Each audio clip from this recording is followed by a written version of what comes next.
కర్నూలు జిల్లా జగన్నాథ గట్టు నుంచి ప్రస్తుతం మనం ప్రత్యక్ష ప్రసారం చూస్తున్నాం.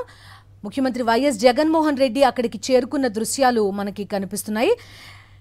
ఏపీలో రెండో జాతీయ న్యాయ విశ్వవిద్యాలయానికి మరి కాసేపట్లో భూమి పూజ చేయబోతున్నారు ముఖ్యమంత్రి వైఎస్ జగన్మోహన్ రెడ్డి. ఆ కార్యక్రమం ప్రస్తుతం మనం చూస్తున్నాం. ఇది మొత్తం దేశంలో 28 జాతీయ న్యాయ విశ్వవిద్యాలయాలు ఉన్నాయి. ఇది 29వ న్యాయ విశ్వవిద్యాలయం. ఇక్కడ నిర్మాణానికి శ్రీకారం చుట్టబోతున్నారు. 150 ఎకరాల భూమిని ప్రభుత్వం ఇక్కడ జగన్నాథ గట్టు దగ్గర కేటాయించింది నేషనల్ లా యూనివర్సిటీ కోసం. 6 నెలల్లో భవన నిర్మాణం అనేది పూర్తి చేయాలి అనేది ఇక్కడ సంకల్పం. 2025-26 విద్యా సంవత్సరం నుంచి తరగతులు ప్రారంభించే దిశగా కూడా చర్యలు తీసుకుంటున్నారు.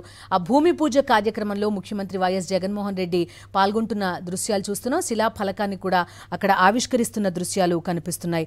2025-26 విద్యా సంవత్సరం నుంచి ఈ నేషనల్ లా యూనివర్సిటీలో తరగతులు ప్రారంభించే దిశగా 6 నెలల్లో భవన నిర్మాణం పూర్తయ్యే దిశగా కూడా చర్యలు తీసుకోబోతున్నారు. ఈ న్యాయ విశ్వవిద్యాలయంలో యూజీ, పీజీ కోర్సులతో పాటు డిప్లొమా, సర్టిఫికేట్ కోర్సులు కూడా అందుబాటులోకి తీసుకొచ్చేందుకు చర్యలు తీసుకుంటున్నారు. న్యాయ విద్యలో పీహెచ్డీలు, ఫెలోషిప్లకి కూడా ఇక్కడ అవకాశం ఉంటుంది. కర్నూలుకు న్యాయ రాజధాని, అదేవిధంగా సీమవాసుల కళ, దీన్ని సాకారం చేసేందుకు ముఖ్యమంత్రి వైఎస్ జగన్మోహన్ రెడ్డి కృషి చేస్తున్నారు.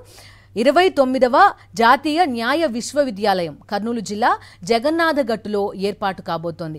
ఆ భవనం నిర్మాణం ఏ విధంగా ఉండబోతోందో అక్కడ పోస్టర్ కూడా మనం చూస్తున్నాం. అత్యంత ప్రతిష్టాత్మకంగా 150 ఎకరాల సువిశాల ప్రాంగణంలో 1011 కోట్ల వ్యయంతో ఈ భవన నిర్మాణం అనేది కూడా చేపట్టబోతున్నారు. ఆ నమూనా భవనం కూడా ప్రస్తుతం మనకి కనిపిస్తోంది. అక్కడ న్యాయ విశ్వవిద్యాలయానికి సంబంధించిన అధికారులంతా కూడా ఆ భవనాన్ని ముఖ్యమంత్రి వైఎస్ జగన్మోహన్ రెడ్డికి చూపిస్తున్న దృశ్యాలు కూడా ప్రస్తుతం మనం జగన్నాథ గట్టు దగ్గర నుంచి లైవ్ లో చూస్తున్నాం.